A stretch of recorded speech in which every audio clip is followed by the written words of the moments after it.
Zone Europe. Bonjour et bienvenue dans Zone Europe sur Sensation. Voici le sommaire de ce nouveau numéro. L'eurodéputé Marie-Pierre Védrenne sera l'invité de Corentin Alonso, l'occasion d'évoquer les relations commerciales entre l'Union européenne et les États-Unis. L'Europe et son fonctionnement, nous vous parlerons de la BCE, la Banque centrale européenne. L'Europe dans notre quotidien, on vous dira tout sur le droit de la réparation pour les produits électroménagers. Les expressions populaires « coûter cher », les Français disent « ça coûte un bras », que dit-on ailleurs? C'est ce que nous verrons à la fin de cette émission. Mais avant, que fait l'Europe dans votre région? Un exemple tout de suite. Zone Europe, l'Europe dans ma région.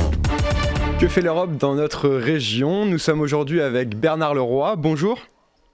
Bonjour. Alors vous êtes maire du Vaudreuil et président de la communauté d'agglomération Seine-Eure.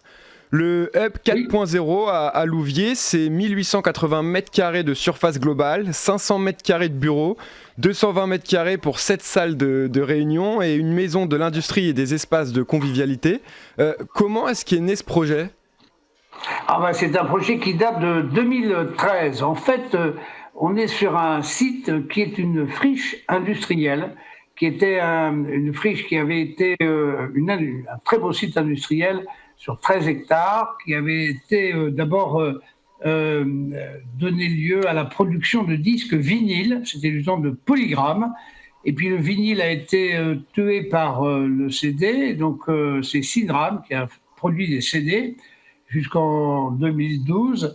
Et le téléchargement a donc tué une deuxième fois ce site. Et donc on a dit, pour un site martyr 2 fois du numérique, il nous faut un sujet qui soit en phase avec le temps, avec les besoins de l'industrie, avec les besoins des utilisateurs. Et donc c'est tout le sujet de la transition numérique, donc des entreprises. Alors le site sur lequel est né le projet, c'est l'ancien site Synram, qui a longtemps été délaissé. C'était la meilleure option qui a été retenue pour la suite de ce site? Il y avait en tout donc 13 hectares. Là-dessus, il y avait 20 000 m² de bâtiments en tout. On a fait une étude avec l'établissement public foncier de Normandie, qui a servi de portage, qu'il a acheté pour nous en 2014. Et là, on a fait un diagnostic, effectivement, qui a permis de dire il y a à peu près 12 000 m² de bâtiments qui sont vraiment à la fois pollués, obsolètes, qui sont des gouffres énergétiques. Donc on va les déconstruire.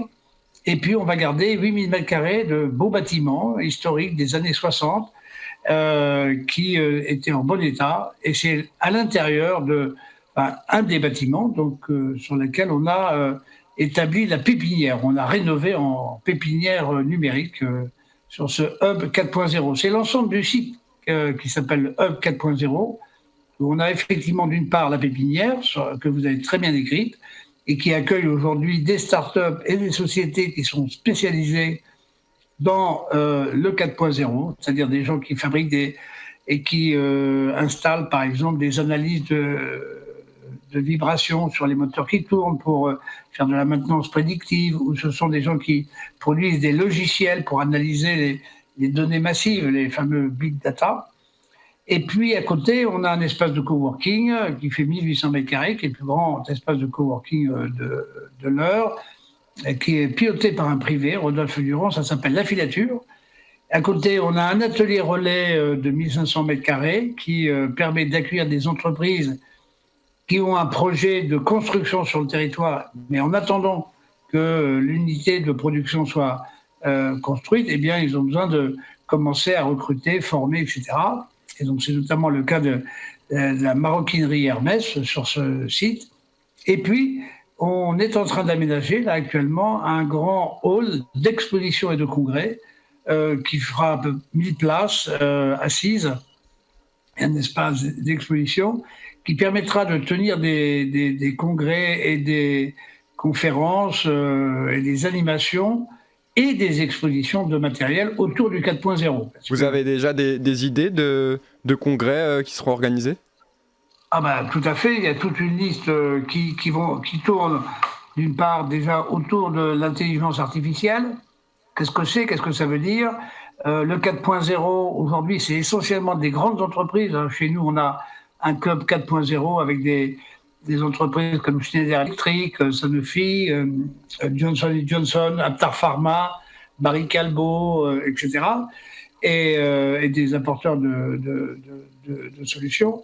Mais aujourd'hui, donc, ce sont essentiellement des grands groupes qui sont dans le 4.0. Et tout l'enjeu, ce sont les établissements de taille intermédiaire, ce qu'on appelle les ETI, les grosses PME, qui doivent s'y mettre rapidement et qui vont s'y mettre rapidement. Puisque on voit très bien que si on veut réindustrialiser la France, la rendre compétitive, rendre les entreprises agiles dans le domaine de passer d'une production à l'autre, d'une série à l'autre, etc., il faut vraiment qu'elles aient toutes les technologies autour du 4.0, un peu comme un commerçant aujourd'hui, si vous voulez. S'il n'a pas son canal de vente par Internet, il souffre beaucoup.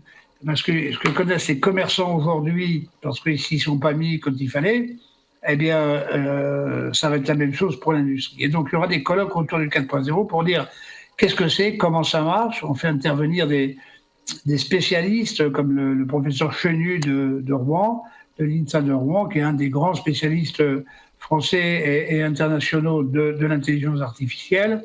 On fait intervenir des gens sur la cybersécurité. On fait intervenir des gens sur comment faire de la maintenance prédictive, c'est-à-dire quel type de capteur, quel type d'objet connecté il faut avoir pour mettre en place le 4.0 dans son entreprise, et puis des témoignages surtout d'entreprises qui l'ont fait et qui ont magnifiquement réussi. Et chez nous, je vous disais, on a au Vaudreuil, c'est la chance de ma commune d'avoir cette belle entreprise de Schneider Electric. Jean-Pascal Tricoire, le PDG de Schneider Electric, est venu avec des ministres et l'inaugurer il y a 2 ans. Et depuis 2 ans, une bonne partie des directeurs de sites Schneider au monde viennent au Vaudreuil passer quelques jours pour voir comment ça se fait, quelles étaient les choses qu'il fallait mettre en place, quels étaient un peu les obstacles ou les résistances. Et donc, sur des cas très concrets, on a énormément de sujets à communiquer. La matière est là. Et la chance qu'on a sur notre territoire, c'est qu'on a 45% des emplois qui sont industriels.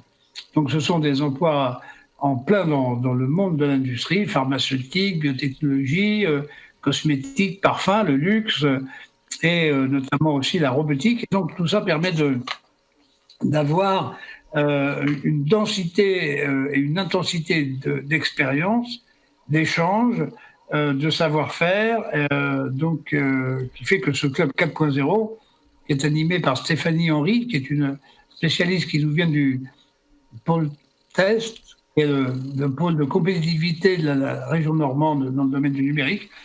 Eh bien, Stéphanie Henry anime ce club, met les gens en relation, détecte les besoins, permet l'installation de nouvelles entreprises, justement spécialisées 4.0. Donc, alors, pour ce projet, vous avez bénéficié de fonds européens. Vous avez reçu plus d'1 million d'euros du Fonds européen du développement régional. Quelles ont été les étapes à qui vous êtes-vous adressé? Est-ce que vous avez répondu à un appel pour ce projet? Alors, ce qui s'est passé, c'est que tout ce projet là, de restauration de la friche PolyGram-Shinram a fait partie d'une fiche spécifique du contrat de territoire que l'on a passé avec la région et avec le département. Et donc, au titre de cette fiche, on a également mobilisé donc, des fonds européens. Et on a la chance d'avoir, sur l'agglomération Seineur à Louviers, le maire de Louviers, qui est vice-président de la région de Normandie et qui est en charge de la gestion des fonds européens. Et donc, il était parfaitement informé de ce projet et on a pu bénéficier, comme d'autres villes, des fonds FEDER. Et c'est vrai que sur l'ensemble de ce projet, hein, c'est un très gros projet puisqu'on a une partie parking à réaliser, la halle d'exposition et de congrès. Eh bien, ce sont des sommes importantes. Et si on n'était pas accompagné ou aidé par l'Europe, par la région, par le département, même si on est une intercommunalité qui est importante, puisqu'on a 60 communes et 106 000 habitants, eh bien, malgré notre taille, on ne pourrait pas le faire, puisque restaurer des friches, c'est quelque chose d'extrêmement coûteux. C'est beaucoup moins coûteux d'aménager un terrain et puis de planter une usine toute neuve. Donc cette réhabilitation de friches, pour nous, est emblématique. Et c'est la volonté de ne pas consommer trop de terres agricoles, c'est d'être en phase avec l'évolution des villes et des déplacements et des comportements. Et avoir une friche de 13 hectares en entrée de ville, c'était insupportable. Donc c'est tout ça qui... Merci beaucoup Bernard Leroy d'avoir été avec nous. Je rappelle que vous êtes maire du Vaudreuil, mais aussi président de la communauté d'agglomération Seine-Eure. Un site internet pour en savoir plus, agglo-seine-eure.fr. L'Europe et son fonctionnement, on s'intéresse à la Banque Centrale Européenne, la BCE, avec la Maison de l'Europe et le centre d'information Europe Direct. Zone Europe, c'est quoi ? Pauline Simon-Desmet, chargée de mission jeunesse à la Maison de l'Europe de l'Eure. C'est quoi la BCE ? La BCE, Banque Centrale Européenne, est située à Francfort et elle a été créée dès que nous avons pensé à l'euro. Elle agit donc uniquement sur les pays dits de la zone euro, à savoir les 19 pays qui possèdent actuellement l'euro comme monnaie unique.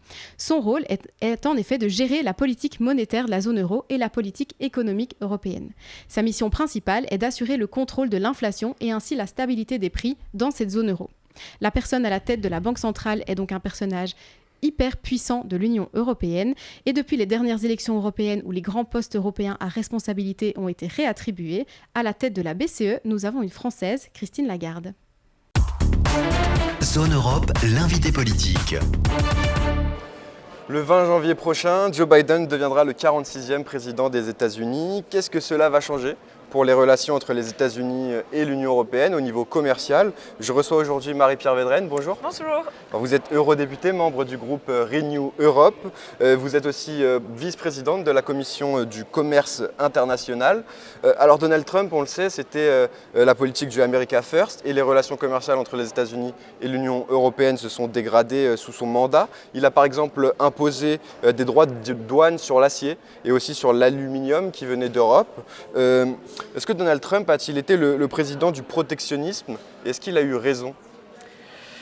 On peut effectivement considérer, on peut dire que Donald Trump a été le président du protectionnisme. Il a été surtout aussi le président qui a refusé d'être à la table des négociations, celui qui a remis en question le système multilatéral.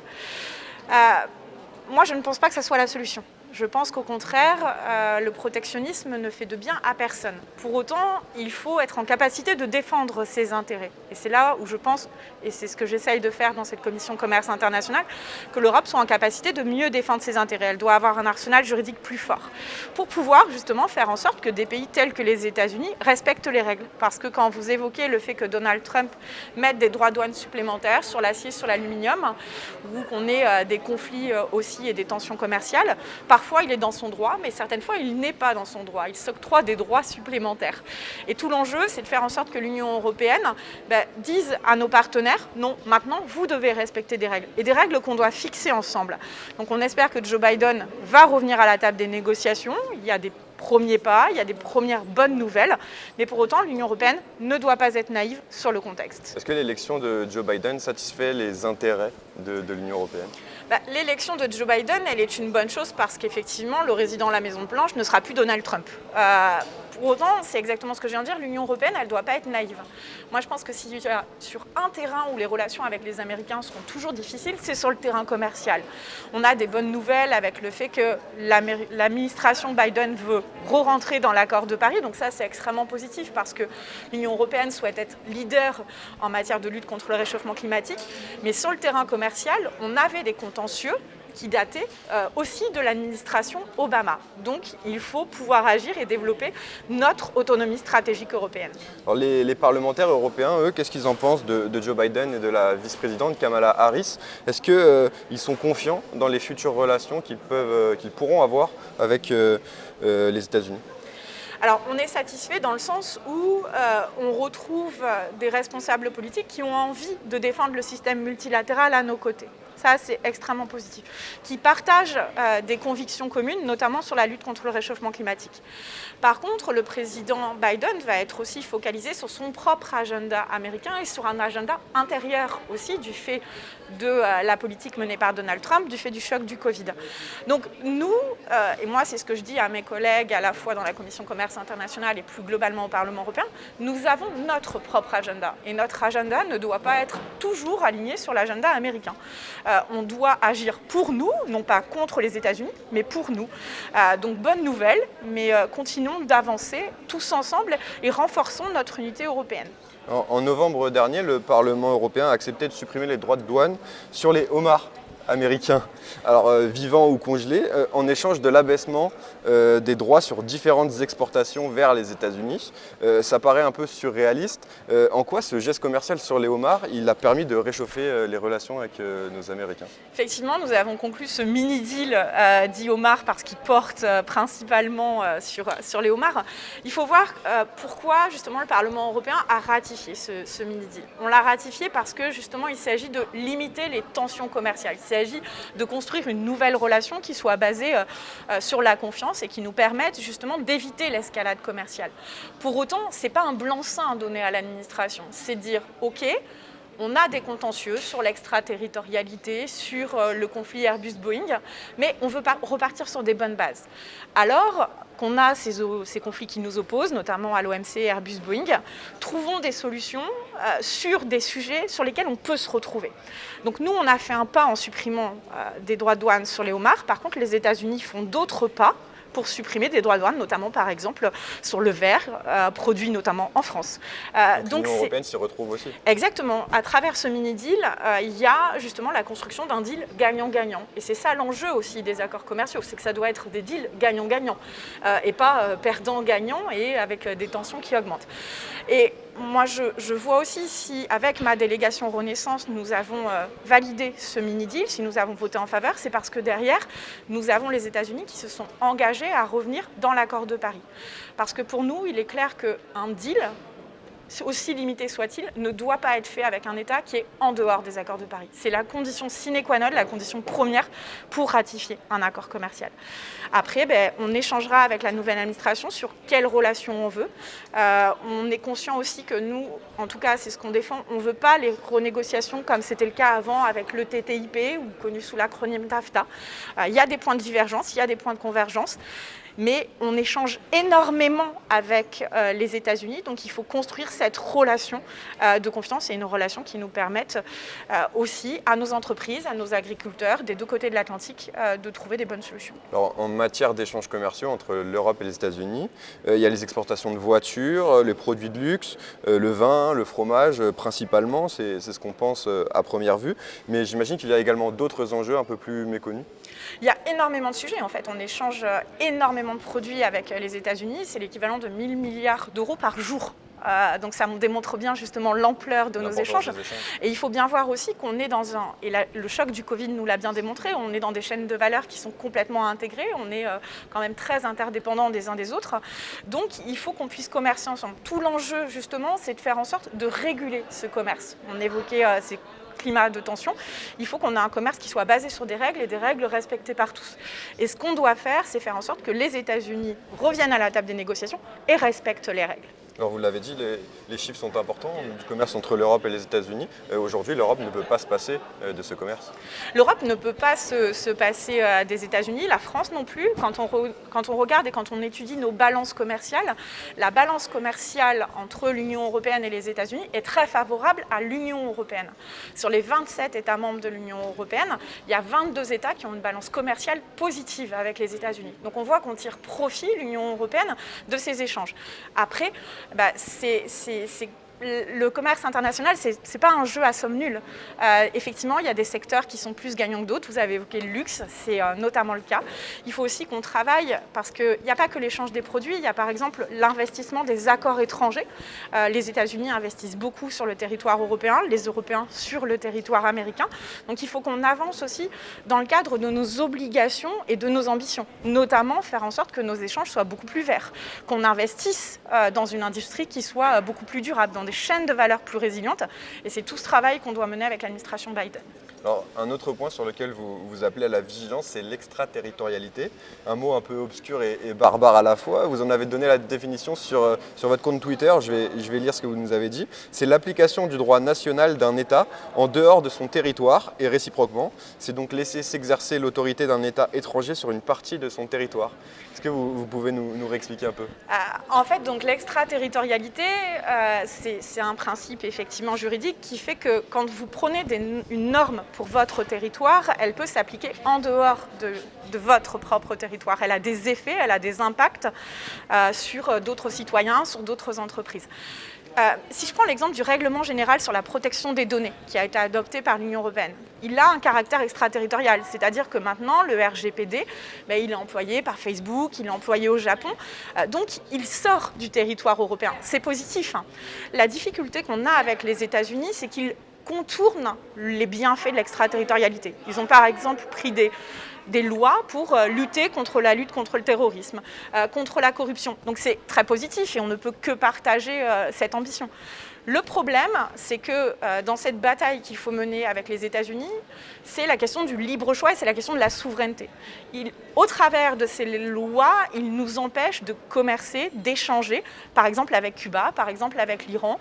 Ils ont imposé énormément de sanctions aussi à BNP Paribas, à Airbus, à Alstom.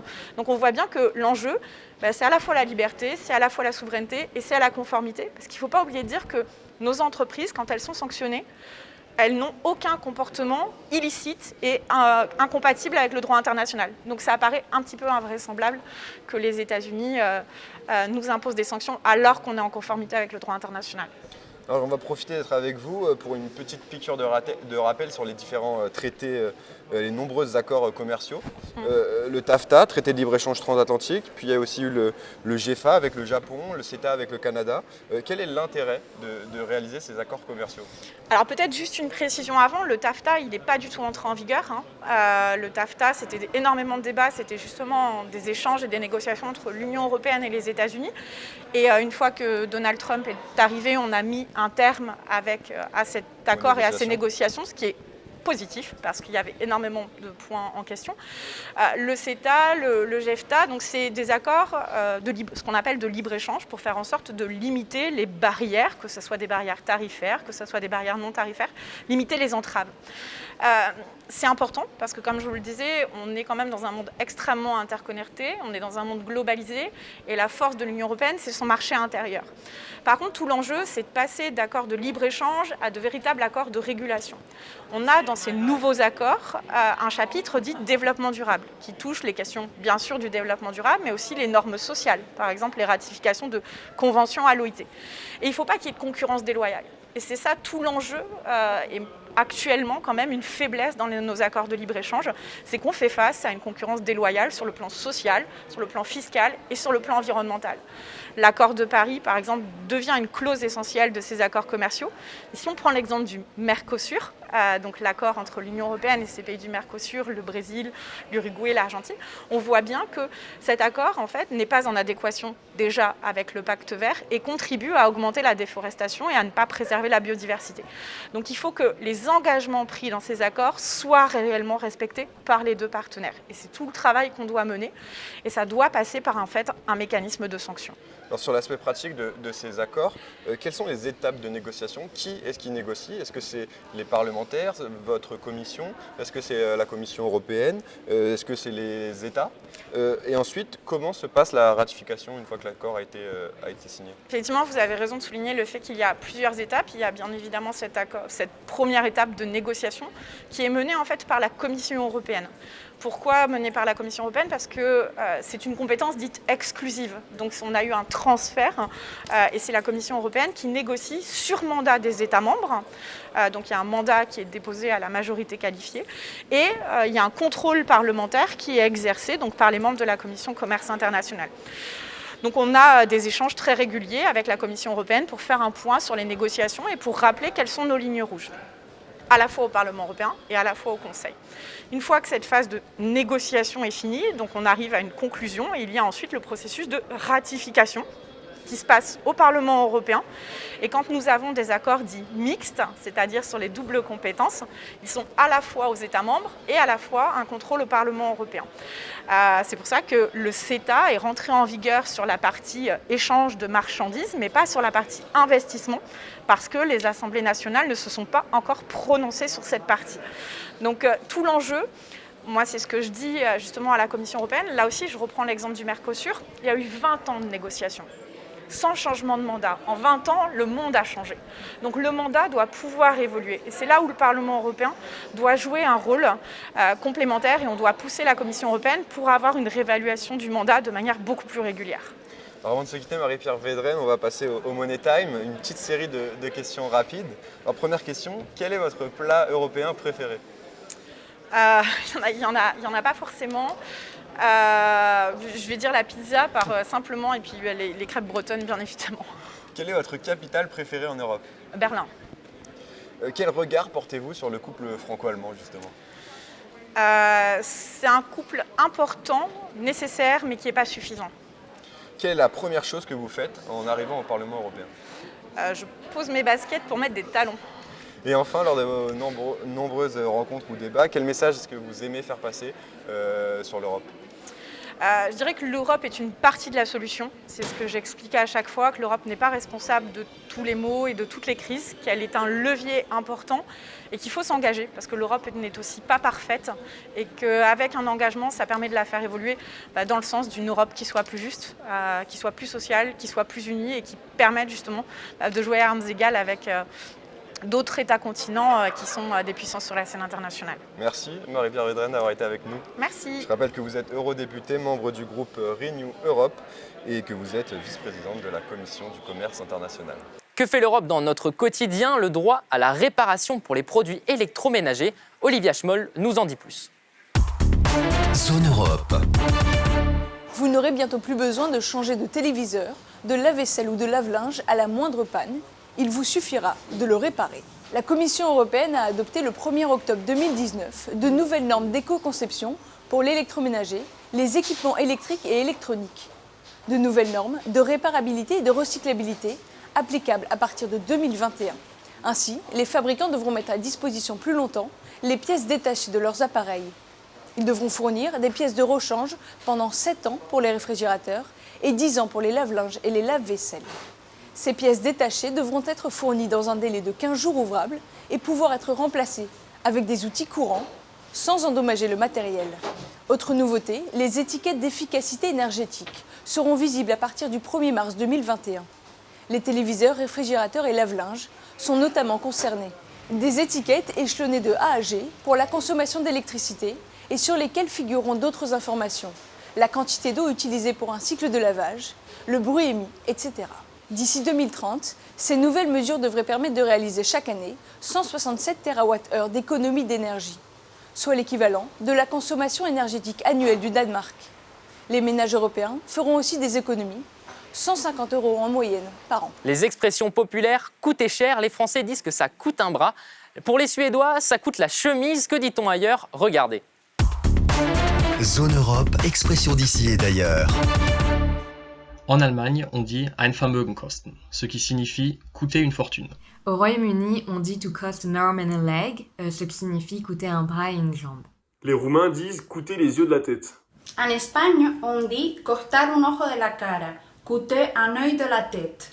Zone Europe, c'est terminé. Merci aux équipes techniques du Parlement européen de Bruxelles. Vous pouvez retrouver cette émission en podcast audio et vidéo sur notre site et notre application Radio Sensation. Bonne soirée à vous. Zone Europe sur Sensation.